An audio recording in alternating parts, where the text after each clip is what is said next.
On this week's show, action choreographer, motion capture pioneer, the Mortal Kombat legend himself, Master Pesina, is here. And we totally forgot to wear our cups. Speaking of Mortal Kombat, MK11 has got a nutty premium edition up for grabs. But is it worth it? I'm sure Andy will let us know. Octopath Traveler embarks on its journey to PC. And finally, the Hype Zone throws party in the best places possible. Your pants. This is Nintendo Duel Screens episode 94.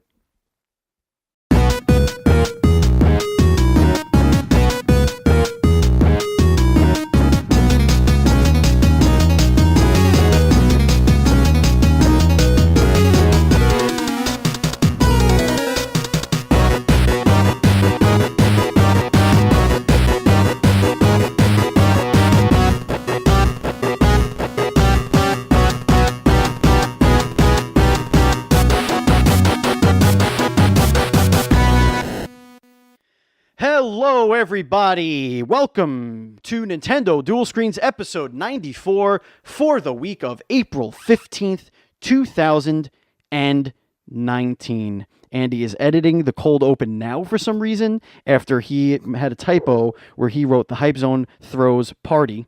He's going to write a party now. I see him doing it in the doc as we speak because he cannot be wrong. Speaking of wrong, this whole show is wrong. Everything's wrong, but I am so excited. I am one of your hosts, Stephen Fontana, and with me, as always, is my partner in crime and my best friend. He is the other half of the Duel Screens. He is Andy Asimakis. How are you, Andy? I want to say off the bat, unlike last week's pun-heavy show. Pun, yeah, it was a lot of puns. Any and all references to balls, nuts, gonads, testicles, cojones, giblets, dingleberries, family jewels, and brass clankers will be left for the intro. So that's it. Good. I'm glad we got that out of our system. And oh, Master Pesina, you have no idea what you've gotten yourself into. That is right. The legend himself probably played the most video game characters in one video game. Master Pesina is here. How are you? Good. Thanks for having me, Andy, Steve. We are so damn excited for this. You have no idea. Andy, so little sneaky thing here. Listener, if you go to patreon.com/NDS podcast and you give us, I think it's $5. Yeah, $5 gets you the pre and post show. And during the pre-show of this episode, Master Pesina called Andy on his cell phone, and Andy was giddy like a little schoolgirl. Let me tell you, it was adorable. He got caged. I got caged? You did. You got starstruck by Johnny Cage. That's so great. For those of you that are new to Nintendo Duel Screens podcast, this is a show where Andy and I, and almost always a guest from the industry, go over the Nintendo news that you absolutely need to know about, and we have an open discussion about Nintendo's past, present, and future. Nintendo Duel Screens posts each and every Monday for your listening pleasure on your podcast service of choice, including iHeartRadio and Spotify. And as I had mentioned, you can support us on Patreon by going to patreon.com/NDS podcast, just like our Patreon producers, Alex Gonzalez and Gavin McCrin. Gentlemen, we cannot continue to grow without your support and appreciate it ever so much. And Alex, I want to bring something. You had a conversation with me, I think it was right after our PAX coverage, and you had a lot of kind things to say about where you see the show going and where you see Duel Screens going, and Nintendo Duel Screens in particular. And I want to say from the bottom of my heart, thank you for those kind words, and we do look forward to having you along for the long haul and to see where this grows in the next 3 to 5 years. We're very excited to have you. That you have our backs. Remember, folks, you could back us for as little as $1, and that $1 gets you one bonus episode a month called the Super NDS Pro Super Show, and you also get access to our super top secret Discord channel, which only our listeners and indie developers are a part of. If you want to email the show, you could do so at feedback@ndspodcast.com. Now that all that stuff is out of the way, Andy, I know you're excited. You probably already have cotton mouth, don't you? A little bit, yes. Yeah. But I'll be fine. You'll be fine. Before you have a little bit of time to warm up, because before we get into the lead story, I promise. before we get into the lead story, before we get into the Nintendo news report, I want you, Andy, to start us off. Tell us what you've been playing lately. Oh, I found a great game on the eShop over the weekend called Mechtermination Force. Oh. Mechterminate. It is a 2D side-scrolling boss rush title. It's basically Contra, but all boss fights. I like that. I like that Cool. concept. And Steven, fun fact about this game. You can buy weapons, and one is called the spread gun. That's unfortunate. That's unfortunate. Master Pesina, we have a, or I'm going to call you just Master for short. That is an ongoing debate because clearly a weapon that has the letter S that is a spread fire in the real world would be a shotgun. I feel like that's right. See, he says right, and he's the master, so we move on. I digress. Right. We're going by instruction manuals. Listen, it's the whole debate, so let's not get into it now. Okay. I'm right and you're wrong. We can move on. This has been an ongoing debate for about 75 episodes, Master. Just letting you know. Okay. So, you enjoying it? Yes, I recommend it. Cool. Great game. It's a little hard, but most games of that nature are pretty difficult. Mm-hmm. I did almost bite through my controller at one point, but hey, them's the breaks. Dems are the breaks. But yeah, if you like frustration and rage at the low cost of $15, go for it. Sure. So, I am going to go off of a recommendation that is not my own. This is from somebody that writes for us. Harry did a review of a game. Hold on, I want to Feather, a game called Feather, which is, it seems like a really, really cool experience. So I'm telling you, I do not have hands-on experience with this, but his review really piqued my interest, and I definitely want to pick this game up. Essentially, Feather is a game where you just explore an island as a bird. That's all like you Joust? do. Like Joust? No, you just explore. There's no combat. There are no goals. There's no enemies. There's no prey. There's nothing. All it is you flying around a beautifully rendered world, and you just fly to very chill music. There's an online mode where your friends can join you, and you guys could just fly as a flock together and just kind of just chill out. And it seems like the perfect experience for somebody who might have a high-stress job or plays high-stress video games maybe on a stream and doesn't want to break their controller, so will instead switch to just maybe flying around for a little bit. Anyway, I digress. It seems like a really, really fun, chill, beautifully made, beautifully designed video game. So that is what I am going to recommend everybody pick up, including myself. I will pick it up as well. Master, have you been playing anything interesting lately that you would like to tell our people at home about, or Andy and I? Actually, I haven't played a game in a while. It's just been busy. School keeps me busy. Teach martial arts. Master Pesina's Martial Art Academy. So do that and, do a lot of events. Been going to a lot of events. Sure. So I haven't played that many games. Usually I like to play single person shooter or role player. I really try to stay away from fighting games. Oh, wow. So that's going to bring us to our lead story, which is all about you, Master Pesina, because the resume is, especially as it comes to Mortal Kombat, which we are celebrating all month, Mortal Kombat, because the release of Mortal Kombat 11 is impending. So last week we had Tony Chung, who is actually the model who's playing Sub-Zero in Mortal Kombat 11.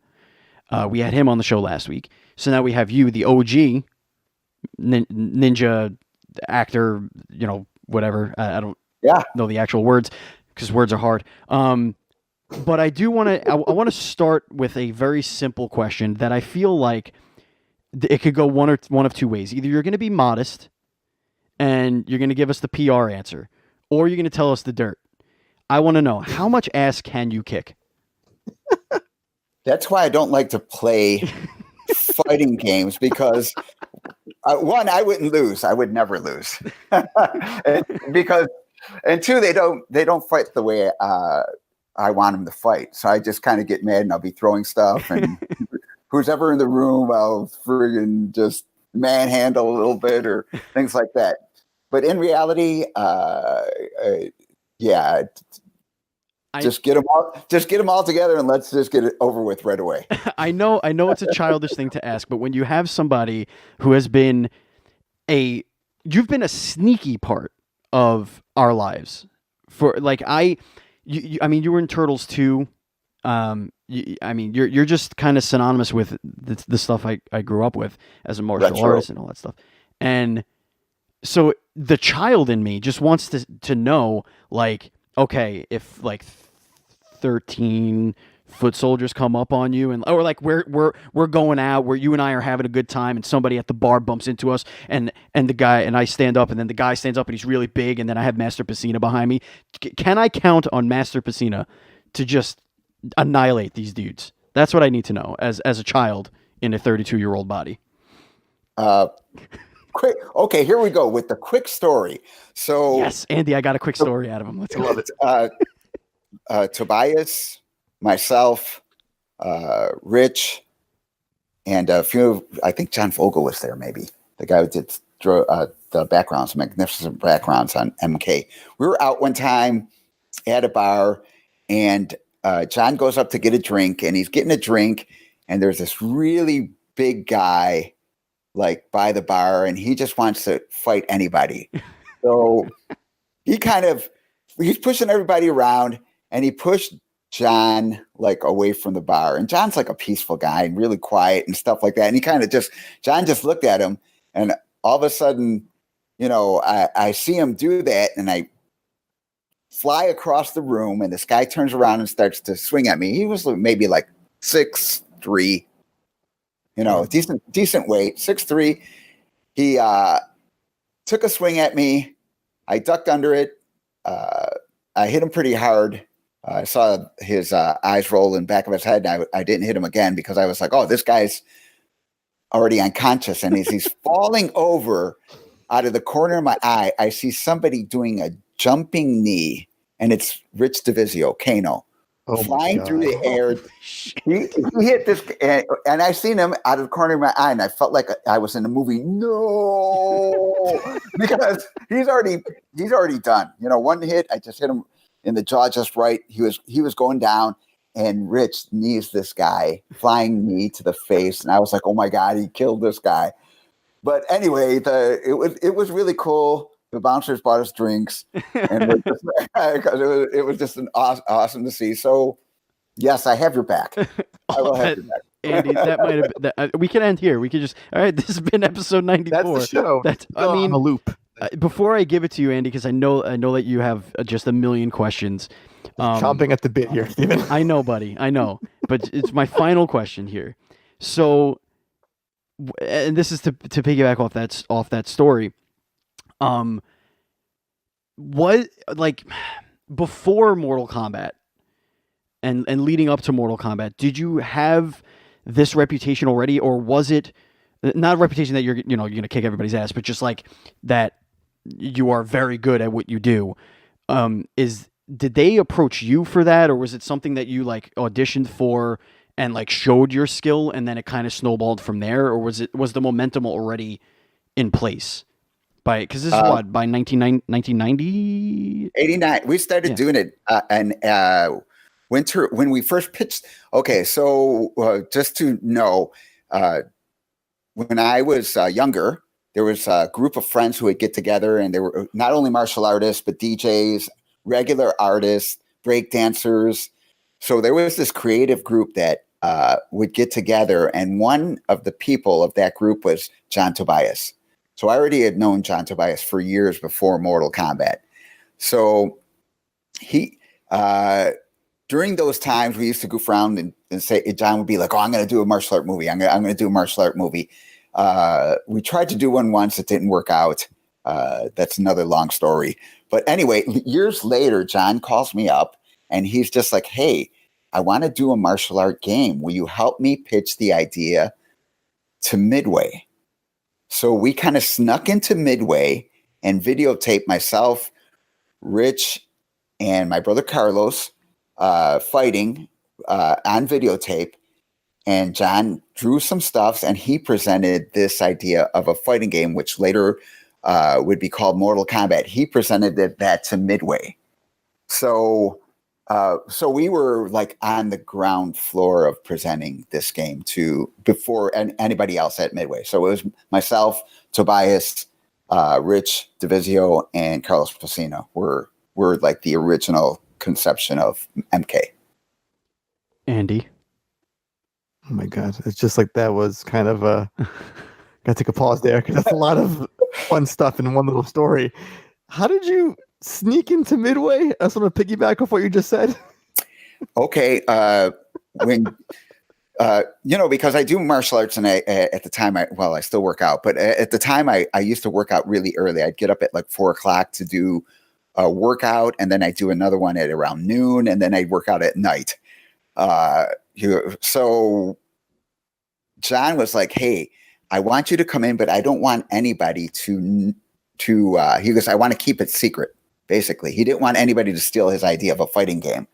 So he's like, show up to Midway like 9:00 at night when everybody's gone, and then we're gonna find some place and we're gonna film this stuff. So that's when we say sneak in. That's what it was. He didn't want. He wanted to do the presentation. He didn't want people to leak out that, he was working on a fighting game. Whoa. Just like a bunch of ninjas would. Yeah. Yeah. And actually, we had a chance to give our ideas for the game. Like the Lin Kuei, that was my idea. I insisted because we weren't really getting paid a lot. John was like, well, what do you want to do for the game? What do you want in the game? And I was like, you have to have the Lin Kuei in the game. And Tobias was like, Lin Kuei, I never heard of them.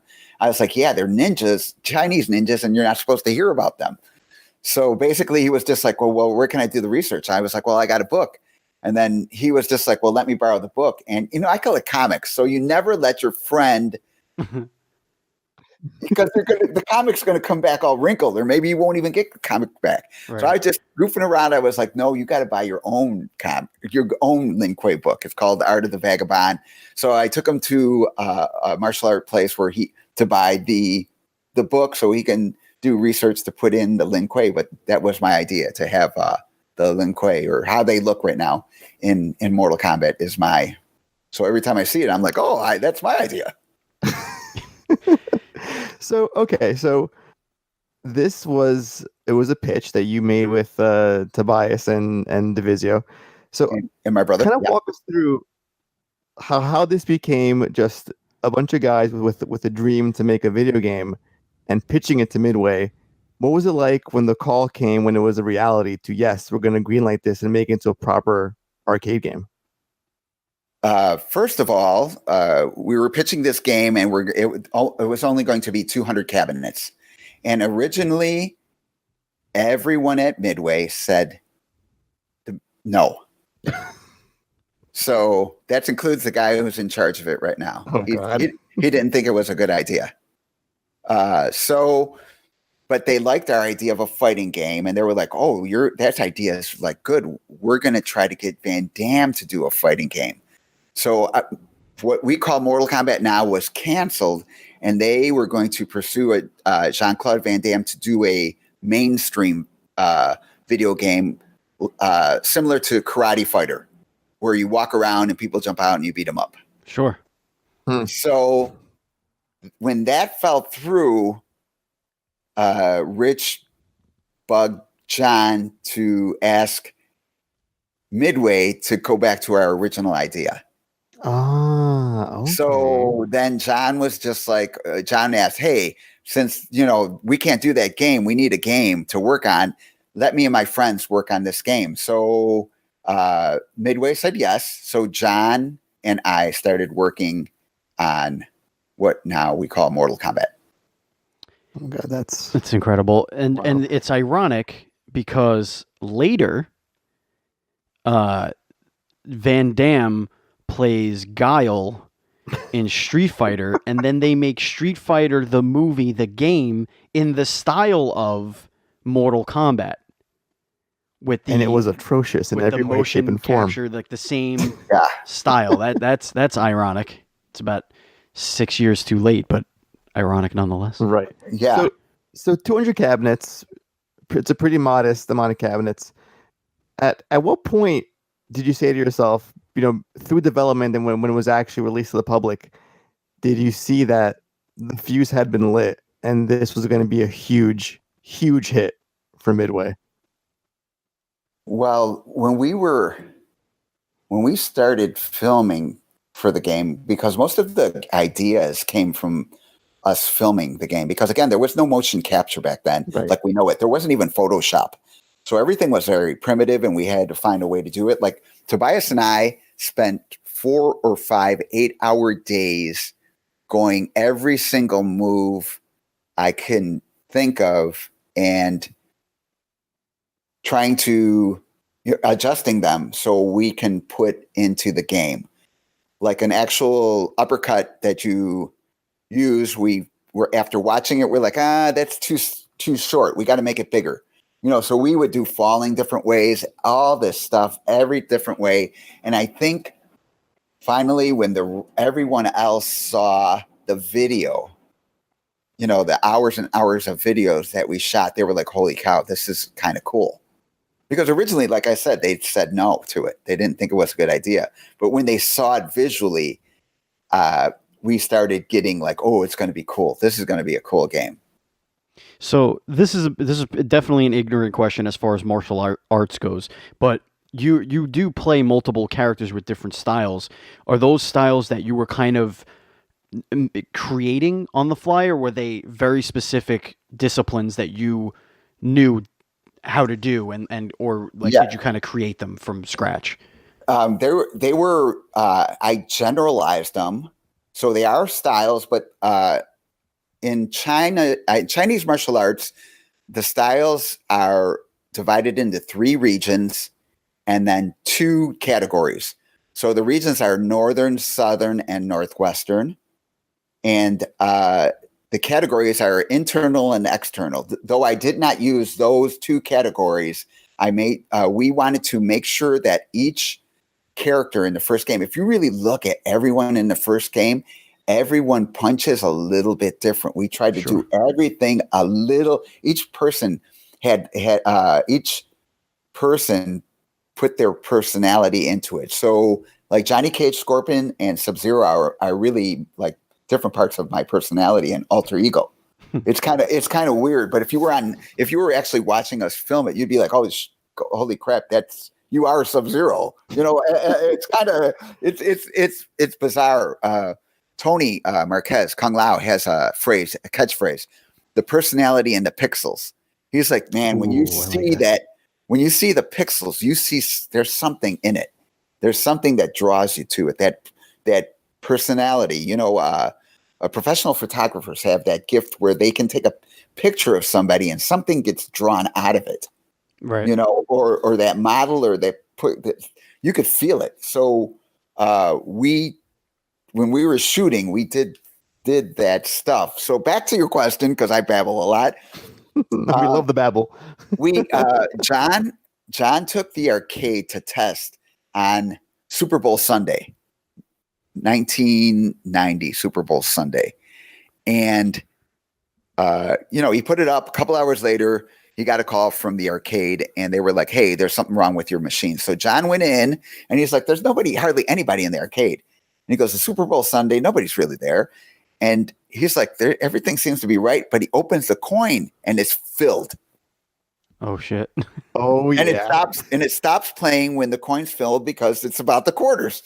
So he empties it. And about 2 hours later, the guy calls again. And he goes back in the quarter. And he's like, there's not that many people in this arcade game. And he's like, and the quarters were filled.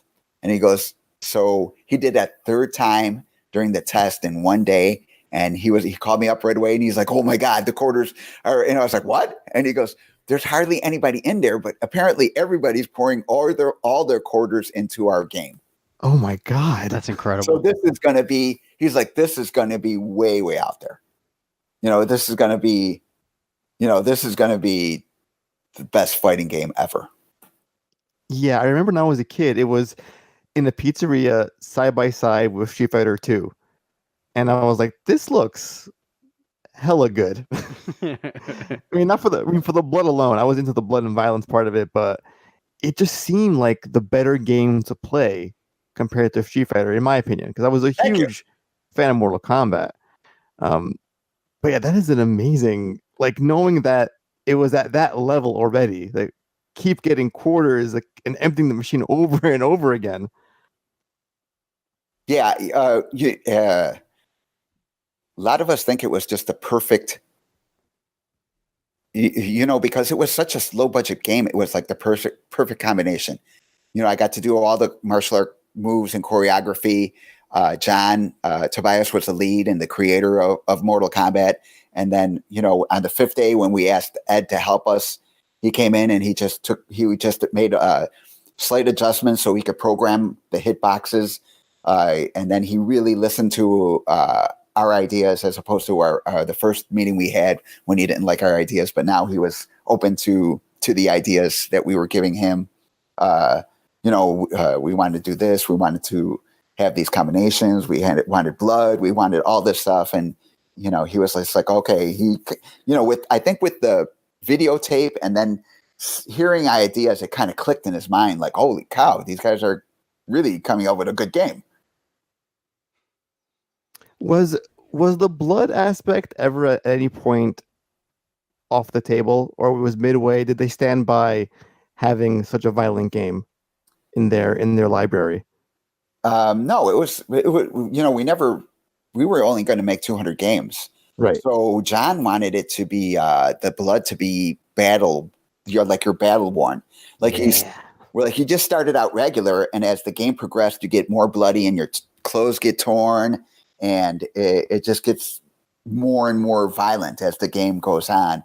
But naturally, drawing all that stuff takes a lot of time, and that didn't go into the game. We had so many ideas with Mortal Kombat 1 that I see them now in 10. I see ideas. I was like, oh, I came up with that idea. Now they put it in 9. And we were going to do that in 10. I mean, we were going to do that, and now it's in 10. We had so many, brutalities. We wanted you to have 3 different fatalities, including a brutality where you beat the guy falls to. I was like, oh, it'd be cool if the guy, once it reaches a level where you're really low, that he just falls to his knees, and then you just pound on him, and then you kill him.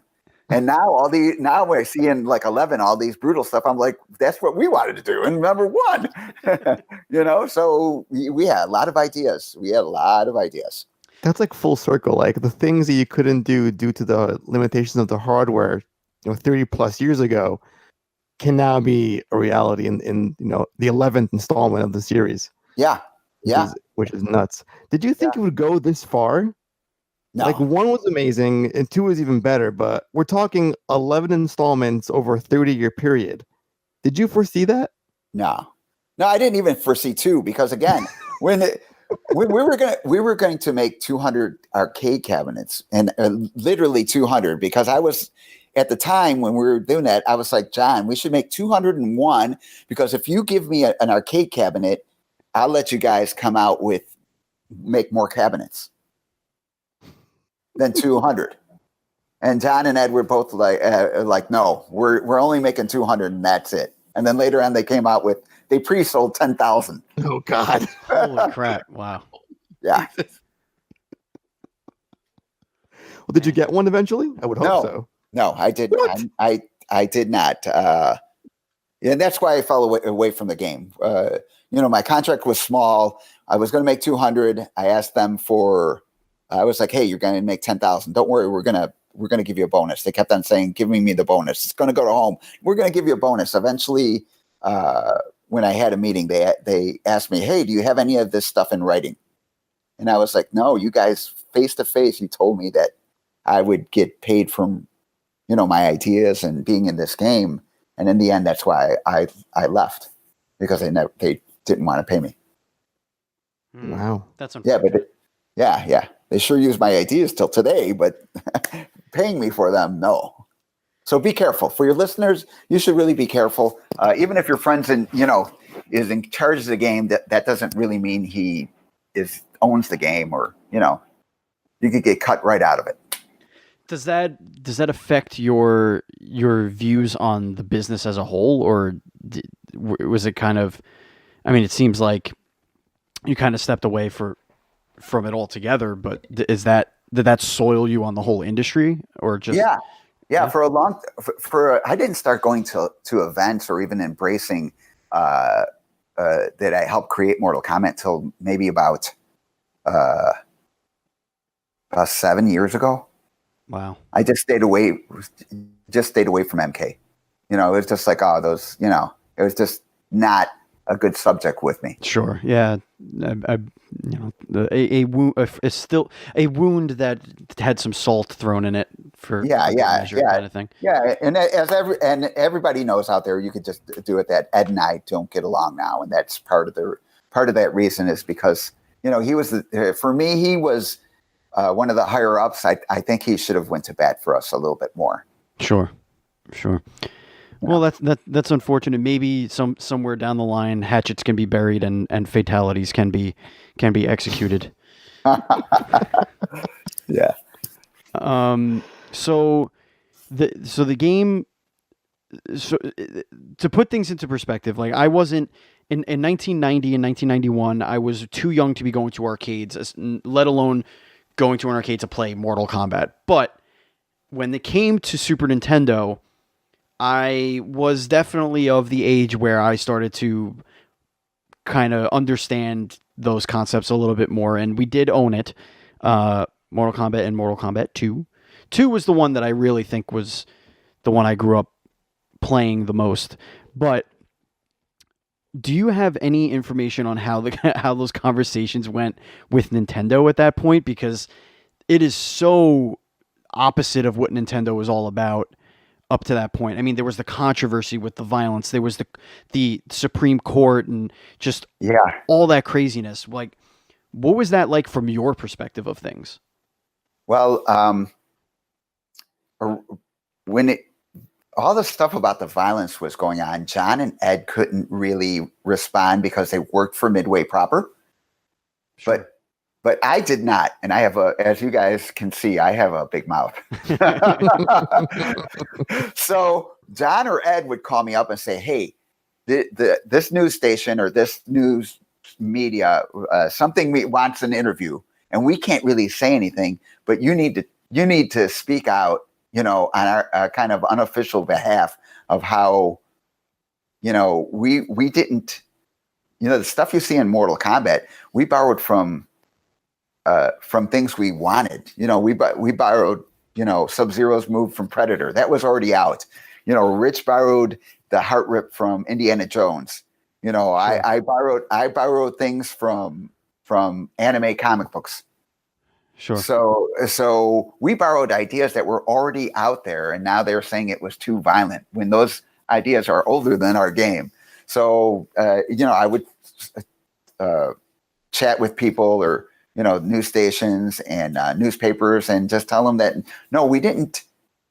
It's entertainment, and the violence that is in the game, we borrowed it from it was inspired from other things during that genre, during that era. You just kind of put it in one very, very visceral package, which, 8-year-olds can beat the shit out of their, 12-year-old brothers or mostly vice versa and rip their hearts out of their chest. Get in trouble. Yeah, it was all. My parents, luckily for me, they never really censored violence. Typical American family, they censored sexual content over violent content. Right. For whatever reason, whatever. For years I didn't know that the painting scene in Titanic actually happened. It was always fast forwarded in my house. I was told to go get something from the kitchen, and then it was fast forwarded. But yeah, as a kid, seeing that, and then of course doing the blood code on Super Nintendo because you couldn't have blood, or whatever it was. Yeah, they had to edit it. It really affected their numbers. The original didn't have any. Number one, there was no blood in it. It was sweat, right? Yeah, it was implied that it was sweat or spit or whatever the hell it was. It was gray, whatever it was. Yeah. But you created. Kano Kano had he pulled the black heart out of your chest. Right. Yeah. Yeah. And I think they took out because doesn't he take a bite out of it? No, that was never a thing. Yeah. Actually, we filmed that. We filmed originally after Rich rips her heart out, he bit it, and then John was like, "You can't do that." I remember seeing a video of like grabbing and then doing like a quick like this, and then holding it up. You know, and I remember that. Yeah, that's part of what he did, and then the thing was, John was like, "Just hold it up." And I was like, "Oh, hold it up," and it's still beating like in Indiana Jones. And we would just, that's how collaborate on ideas. One would be out there, and we would just keep it going. Amazing. See, now in MK10, there's a fatality where he pulls out your heart and he squeezes the blood into his mouth. That's fatality. Cool. That's cool. That's kind of the original concept is eating the heart. Is that? But like you said, it all comes around. How long was the process for you guys? Like, you were a relatively small team. How long was it from when you got the green light to cabinets are in the arcades? I think 9 months. Wow! Holy crap! I would kill for that short of a development time span in this day and age. You went from it essentially invented a genre and a technology and came out with a fully fleshed out blockbuster video game in 9 months. That's insane. That's crazy. Everyone was on fire. A lot of creative input. We during that project, we have a lot of unsung heroes. We have programmers who did programming, who contributed that. We had a guy who designed originally we wanted it to look like rotoscoping, but we couldn't do that. So he tried to design something along those lines, which came out to look that later on they did the catchphrase digitized. But really, that everything was just like, we were trying to do something and we came up with something else. Yeah, it was almost like stop motion, like photography, but with these digitized graphics kind of like painted over it a little bit, and like for those fans, Ralph Bakshi did Lord of the Rings back in I think it was the 60s or 70s. Mm-hmm. Where they did that, they took animation, they put it over real people. They did the orcs like that. Yeah. In this cartoon thing. So John wanted to do that, and two, we wanted to pay homage to Ray Harryhausen with the Sinbad series. With the claymation and animation. So that's what we came up with. He came up with Goro. It was we were just trying to get everything in we could in one game. My final question, and then I'll kick it to Andy, for which I'm sure he's got a couple more. But how integral to martial arts is the nut punch? You use it whenever you can. That's what I figured. So one would say it's not the coward's way out. No, because in traditional martial art, one of my quick story, man. Here we go again. Yeah. I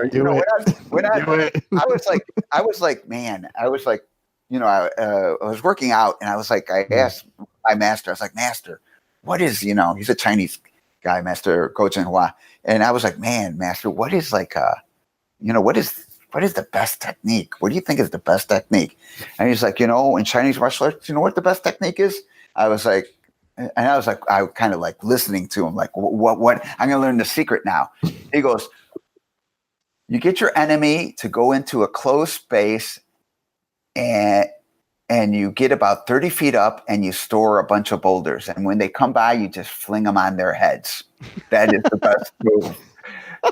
And I just kind of looked at him, and he goes, because in martial arts, it's about killing and taking their stuff. It's easier to take the stuff off of a dead body than it is a living body. So just kill everybody. And I was just kind of heartbroken because I was just like kind of, I wanted it to be, this. Everybody thinks martial arts are honorable and stuff like that, and in reality, martial arts is not that. You fight to the death, and whatever it takes to win is how it goes. So you wanted like deep and profound, but you got fight dirty. Yeah. Well, no, because I learned that there's no such thing as fight dirty. So I got That's true. Yeah. So I got a deep and profound thing, because he was just like, he goes, in other words, don't fight unless you are prepared to die or kill somebody. Oh my God. And I was just like, holy cow. And he goes, yep. He goes, that's it. He goes, if you don't want to die, don't fight. If you don't want to kill anybody, don't fight. And thus the bar guy learned his lesson. Yes. So I think for my final question, before you move on from this segment, you were involved with Mortal Kombat 1, Mortal Kombat 2. You met a lot of people who worked on the games that you still maintain to this day a good relationship with. It's a hard question, but try to find an answer somewhere. What is one of your fondest memories working on this franchise? It's always because we were always goofing around. So the whole making of 1 and 2 is like one big fond memory, goofing around type of thing. Another quick story. That's what I'm trying to get goofing around. Goofing around. So John, we're filming Scorpion, and John is like, you know what?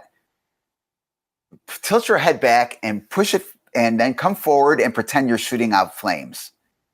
And I looked at John and I was like, that's a dumb idea, because if I do that, my whole face mask will catch on fire. And then John is like, you smart ass, pull the mask down and then breathe fire. And then Rich was like, what would be really cool if he pulls the mask off. And Rich was always afraid of skeletons. So Rich was like, if he pulls the mask off and he's a fucking skeleton that breathes fire. Holy shit. So from John's breathing fire to me being a smart ass to Rich doing that. And that's how like the whole creation was, that type of thing of us goofing around and just coming up with crazy stuff. And thus the most iconic fatality ever was born, essentially. Yeah, oh, he's going to breathe fire. Oh, no, he's not going to breathe fire because his whole head will be on fire. Well, then pull the mask down. So we would do that constantly. Like I did the split. I actually did the real split nut punch like 50, 60 times, different ways. And then John looked at me and he's like, yeah, I think the third one was the good one, but I thought you should just keep doing them. And I kind of looked at him because, man, it makes your leg sore to keep doing the splits over and over like 60 times in like 10 minutes. It's like, holy cow. But he just tortured me because he could, or just like during the game when we were figuring out falls, I would do all the falls on concrete. Ow. And then at the end of the day, I was like, John, I don't think anybody else is going to fall, on concrete. He's like, no, we got mats. We'll pull the mats out for them. After I spent the whole day flipping and falling on cement. You should write a book called like What If, the story of Mortal Kombat. How about we try this, the story of Mortal Kombat? That's interesting, man. It's game development has certainly come a long way since then, but I'm envious of those experiences that you were able to have. It's like the Wild West of game development back then, where anything went, and any idea was up for grabs, basically, at that point. We didn't have no egos. The only exactly. we all had an ego, and we all wanted to one up each other with different moves, make it better. But it was all in trying to make the best game we could. Right. Yeah, that's the right kind of ego you want to have. That's the trick. Well, that was a blast talking to you about that. That's fantastic. Andy, this could go on forever. We could do the whole show like this, but we do have to go through some news. We got some boring news to get through, I guess. We got some news. All right, so it's time to get into the Nintendo News Report. And Andy, we're going to start off with some kind of weird news. Octopath Traveler is officially coming to PC on June 7th, which was once thought to be a Nintendo Switch exclusive, is now officially not a Nintendo exclusive. What are your thoughts on that, Andy? Yeah, we touched on this last week, and we kind of called it. I'm more interested in knowing how it's going to work with a Nintendo exclusive going to a different platform, because we've seen cases where other games are brought to the Switch and they'll do amazing, like Blossom Tales, like saved from bankruptcy because of the Nintendo Switch, essentially. Right. But now we're seeing a game that was on the Switch going to a different platform. I want to see what those sales look like. That should be a really fun metric to track. That doesn't seem like it would work. Right? You know, because of Switch, Switch is a very active game, and then you're going to take it to a different platform where you're kind of not active? Yeah, it's weird. It's Octopath when it was announced got a lot of fanfare because it was kind of Square Enix's return to their roots of the JRPG, the 2D JRPG, and they had a very interesting art style and all this stuff. And if it was at home on the Nintendo Switch. PC gamers do love those games too, but I feel like the audience that is on the PC probably already played this on the Switch. I don't see them making those purchases backwards. I see them doing it the other way, which has been successful for most of the devs. Okay, so totally not fake news coming up next. Andy, take it away. Right. So, see, this is why you don't buy every rumor that you see on the internet, kids. This is why you take everything with a grain of salt. You can trust, but always verify. And this is in that category. So apparently there was a rumor way back that Nintendo approached Criterion Games to make a new F-Zero title. Mm-hmm. And then the head of the company said, in not so many words, nope, that was fake. Completely false. Well, kids, what did you learn? We love a new F-Zero game. I love that franchise. Sure. But wishful thinking doesn't make for new games now, does it? Breaks hearts. It does break hearts. That it does. Kano. They got Kano'd. So this next story I threw in the doc, Disney Plus revealed that they are coming in, was it June, I believe? I should probably open this article so I could actually read it. Here it is. Okay, well, it doesn't say the date in the article. Thanks for nothing. Essentially, they're showing all of the platforms that Disney Plus, which is the new Disney streaming service coming in the summer, there's a picture of a Nintendo Switch in the picture, but they haven't officially announced anything of the sort. The only platforms that they have announced on are PS4, and I think that's it. Not even the Vita, just the PS4. So yeah, they updated this article here to say it appears there might be some confusion with Disney Plus on Switch. The above image, which is the image that Disney put out, comes straight from Disney, so they clearly have intentions of the service hitting the Switch. With that said, it seems the only 100% confirmed deal right now is with Sony and the PS4. Details aren't clear, but apparently Disney is in active negotiations right now to get the app on Switch. And that's it. So that would be cool. Where's Netflix?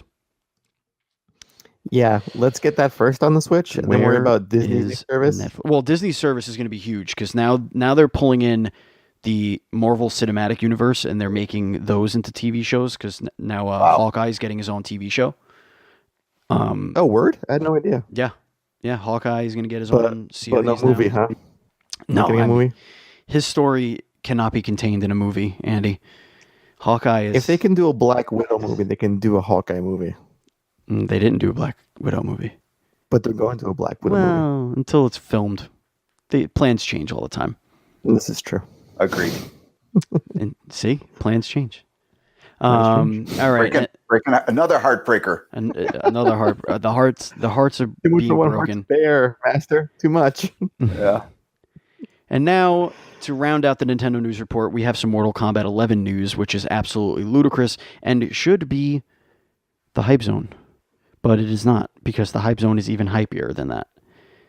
Mortal Kombat 11 has a $100 premium edition, which isn't crazy, because there are some premium editions like Darksiders 3 that was $400 that had all sorts of statues and whatnot. But here is what the Mortal Kombat 11 premium edition comes with. It comes with the game, obviously. The combat pack, which I believe is the... wait, what's the combat pack? Oh, that's the costumes, correct? And the DLC fighter. It's all the add-ons, basically. Like Right there it it is. Okay, they actually in the article they explained it here. This is Nintendo below, Life yes. is listing this. Yeah. So the combat pack includes 6 new DLC playable characters released over a period of time. 1 week early access to the DLC characters exclusive to the combat pack owners. So a week before those characters come out, you can play test them or try them out. That's 7 like for exclusive bragging rights character right there. skins and 7 exclusive sets of gear. So nothing physical in the premium edition of the game. You're really just pre-buying all the DLC, essentially. It's like buying the game and the season pass in one package, which I imagine the season pass wouldn't be more than $40 anyway. The only perks here I'm seeing is the 1 week early access to DLC fighters, again, to brag about it to all your friends, or on the online matches, like, hey, I got so-and-so before you did, haha. Mm-hmm. And there's the Screenshot. gear, yes. There's the gear and the character skins as well, which historically, these things that were once exclusive end up being on sale later down the line at some point at a much higher markup, obviously. Right. But yeah, I think if you're a diehard fan and really want to get all the stuff as soon as possible, this is a good deal for $100. Mm-hmm. And I gonna admit right now that I did pre-order this bundle because I am a fanatic and want all the things as soon as possible. So clearly they're not going to be short of any money. So fucking pay Master Pesina, you cowards. Yeah. Thank you. Pay Get Master. over here. Ooh, that was a fatality. Pay up, you cowards. Speaking of cowards, let's get into the hype zone because shit is about to get hype, Andy. Holy cowards! This is the best news of the day. No, I'm talking about the cowards that can't handle this news. That's what I'm talking about. This was the first bit of news that I put on this week's doc. I'm sure it was. I saw it, loved it, threw it on there immediately. Want more of it? Got it. You guys. We're talking Mortal Kombat here, other great games like Octopath Traveler. Yep. They really can't compare. No, they can't. To what I think is the ultimate game ever created in the history of gaming. Wow. That's right. Panty Party is coming to Switch worldwide sometime in April or May of this year. Now, if there's ever a video game that should be taken to court for gratuity in any sense of the word, it's Panty Party. Panty Party is going to be up there with the Mortal Kombats of the world as far as its impact on society, I think. So I mean, it's a game where you play as a pair of panties and you shoot other panties with a gun. Everybody knows that, and I mean everybody knows that violence in video games clearly creates serial murderers. It's obvious. The stats are there. Science is there. It's a fact. It happens. I mean, look at Master Pesina. He created a video game and he's killing people in bars. I mean, he's the most bloodthirsty man I know. He just told us that when you get into a fight, you have to be prepared to murder. So, and that's all because of video games. Rip their nuts off, essentially. Yeah, exactly. So it's only you can only draw the conclusion here that Panty Party is going to create laundry enthusiasts. Are you in a whole different route than what I did? You know how much skill you have to kill somebody with a panty? I'm sure you possess it, Master Pesina. See, now we'll know his calling card if he ever goes on a spree. Their mouths are going to be stuffed with a pair of panties. We'll know. Telltale sign. It'll be us. Luckily, only about 500 people listen to the show, so you'll be all right. Call it a pantality. Oh, look at you.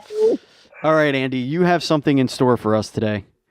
Oh God! So last week I had a little trivia game for our now good friend of the show, Tony Chung, Sub-Zero for MK11. We did a game I called Test Your Right, which is a trivia game. But for this week, I'm going in a whole different direction. This is called Rest Your Might. Okay. I'm going to propose 5 different scenarios. That's going to spotlight each of the Master's various MK character roles. Okay. And you're each going to improv what they would do in these scenarios. Okay. And then our listeners will vote for their favorite ones. How's that sound? Sounds good. I like it. All right. So this will appeal to the actor and Steven, so he has a leg up a little bit. But Master, you do kick ass. So you have that working for you at the very least. All right. Here we go. For the very first scenario, Johnny Cage has just lost the Oscar for Best Actor. Oh, poor Johnny Cage. And What he the decides and he decides to hijack the winner's acceptance speech. So, Steven, you go first. What does he say? What does he do? Oh, man. Improv, baby, come on. Well, first of all, I want to say that I think that that's complete horseshit. We all know that Johnny Cage, right here, me, the man, are the true winner here. I mean, my performance in Black Hawk Delta is just second to none. Did you see my scene with Meryl Streep? I had a tear. Ladies and gentlemen, Johnny Cage. No. Do you know who I am? I'm Johnny Cage. I could take out any person, any security that you have over there. No, I see the guy behind me. I see him. He's not getting it. You're not getting this trophy. None of you are getting this trophy. Let's throw it there, Mr. Cage. All right. Master. Johnny Cage walks up, looks at it, pops him, and just takes it and walks away. Yes. That would be old school Johnny Cage. Does he go up and then do the split and pop him right in the nuts, and then as the trophy falls, he catches it when he's in mid split? I would say he does the uppercut. Oh, nice. And as the person is lift off his feet and the trophy goes up in the air, he just grabs it with his left hand, puts his shades on with his right hand, blows a kiss to him, and walks off stage. See, I went with the Hollywood actor side of his personality. Right. Yeah, you went with Johnny Cage in number 4. Right, he did. He went full-blown ego Hollywood maniac on that one. You went OG Cage. All right, let's go for the next one here. Scorpion and Sub-Zero crash a karaoke party.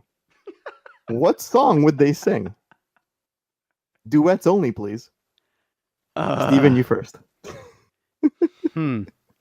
They would sing. Wow. Okay, hold on. I am my own worst enemy. Oh, that is a good choice. Can you counter that, Steven? That's a pretty good choice. So here's the scenario. They get called up. All right, ladies and gentlemen, we are calling up Sub-Zero and Scorpion. No, they crashed. There's no announcement. No, they grab the mics. They sneak. They ninja sneak in? Yeah, they ninja sneak their names on like the thing. You know what I mean? Like a little piece of paper. The announcement. Yeah. They enter themselves in all sneaky. It's a private party. It's obviously a private party for a big Japanese corporation because they're crazy about the karaoke. And the Sub-Zero and Scorpion, and then everybody looks around, huh? And then their backs are to the crowd. They're there. They have their arms down, and of course you hear, everybody, yeah, rock your body. And it's not only Sub-Zero and Scorpion, but you got Noob, you got all the ninjas, all the characters. They slowly fade in. The lights are coming up, and it's 5 of them there. And of course they sing "Everybody" by whichever boy band that was. That's what happens. Backstreet Boys, right? There we go. I don't know if it was Backstreet. Yeah, because they say Backstreet's back, right? Yeah, that makes sense. All right. My boy band knowledge is lacking. Yes, as is mine. I am totally retro. Well, speaking about Noob, Yes. let's get on to Mr. Saibot. So Noob Saibot creates a killer shadowboxing app Nice. and is about to film his first commercial. How does that go? Where the hell did you come up with this shit? I've been drinking, so keep that in mind. Eases the pain. And I warned you ahead of this podcast. He'd probably walk out and say, wait a minute. The lighting's all wrong. There's too much lighting. Oh, that's perfect. I imagine. So I think, as graceful as he is in martial arts, I think he's a fumbling idiot when it comes to like performance. So I could see him being really stoic. He'd be like, "Hello, ladies and gentlemen. Do you want to play a kick-ass action game with you shadow box? Oh boy. Okay. So a buddy of mine in a he's got like no confidence. He seems very perturbed. Well, here's the thing. When it comes to kicking ass, I know how to do it. It's real easy. Comes second nature. But now you can get in on the action with Noob's shadow boxing app. And it's very simple. All you need is a $6,000 VR setup. And very, very you could fight the monks from... Whew, boy, we really should have hired somebody to do this commercial, I think. Johnny Cage. I actually know a guy. Yeah, he's kind of big deal. Big action star. Oh, we're still rolling. We're still rolling. Okay. Yes. I'm going to piggyback off your little gruff voice like you ate a pack of cigarettes. Funny story. I did do that once. One. Right. And going to my next one, which is Smoke. Funnily enough. So Smoke becomes a spokesperson for an anti-smoking campaign. Take it away, boys. Oh, I'm going to get in trouble. There's going to be some sort of group out there that's not going to like this. The American Cancer Society is going to come get me, I think. Yep. You're trying to prevent cancer, though. That's your whole thing. Anti-smoke. It has to have something with Ninja Vanish in there. Hello, I am Smoke. I am here to tell you Oh God. that South Park. I have spent my entire career giving other people fatalities. Little did I know that Smoke would be my fatality. And then it just fades. To quit, call 311 now. Actually, that was pretty good. That was pretty good. A little tear was rolling down my cheek. I know, yeah. You heard Sarah McLachlan. Yeah. Will you remember me? Right? Oh boy. All right, and I've saved the best for last. Speaking about animals. Oh boy. So Reptile has just turned down a spot in Mortal Kombat 11 to instead go to the Galapagos Islands to inseminate some iguanas. Oh my God. You must now break the news to Shang Tsung. Hey, Shang. I gotta go, baby. I gotta get my groove on. He has to say it in a totally 70s porn way. Yeah. He's the Ron Jeremy of the He's Ninja like off his collar. You got the tongue for a reason, right? So here's the thing. I was thinking of doing the Mortal Kombat thing again, but you know what? It turns out I haven't really performed in several decades, and I think it would be a vast improvement of my sexual situation if I could just spread my seed a little bit. What do you say I take a little vacation down to the Galapagos? I hear there's plenty of lizard folk down there, and I create you an army of lizard people. Think about it. That's it. An army of lizard That's it. people. And I think with that, we end the show. And that was Rest Your might. Well, Thank you, Master Pesina. It has been an absolute pleasure hanging out with you. Andy Stephen, thank you for having me. Absolutely. It was a lot of fun. I learned quite a bit, and I want to do more research into the making of Mortal Kombat and Mortal Kombat 2 because it's fascinating, the stories you guys have. And, if this was a 6-hour podcast, I'm sure we could have filled the entire 6 hours with stories about the making of Mortal Kombat. So thank you so much for sharing those stories with us. Yeah. Thanks for having me, and you guys have a good night. All right, folks. Nintendo Duel Screens podcast is part of the Proven Gamer Podcast Network, which includes Trophy Whores, a PlayStation podcast, and Game Stuff, a general games discussion podcast. If you want to support Proven Gamer, go to provengamer.com and, just browse around the website. Do stuff. If you want to follow the show, on social media, we are on Twitter and Instagram at NDS Podcast. I am at Batchild27. Andy is at Pantsky. And Master Pesina, where can people find you on social media? On Facebook, they can find me at Master Pesina. Instagram is Master D Pesina, and Twitter, Master Pesina. Beautiful, beautiful, beautiful. One more time, I do want to thank you one last time. Thank you so much. This has been an absolute blast to do. And you are welcome on the show anytime you want. Anytime at all. And I hope that we can meet up soon next time you're in town, grab a beer. Maybe I'll just get into an altercation that you'll have to settle for me. Yeah, we'll put it on YouTube. Andy, is there anything you want to say before we go? Just this is 2 of 4 for our Mortal Kombat month celebration. Mm-hmm. We got plenty of surprise guests along the way, so just stay tuned for some more magic coming your way on NDS Podcast. That is it, folks. This has been Nintendo Duel Screens Podcast, episode 94 for the week. Wow, we're getting close to 100, Andy.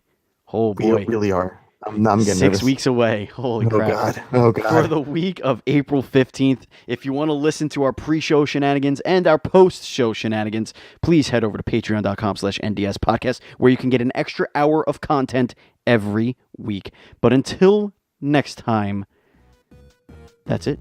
We're done. Take care. And as always, please be excellent to each other.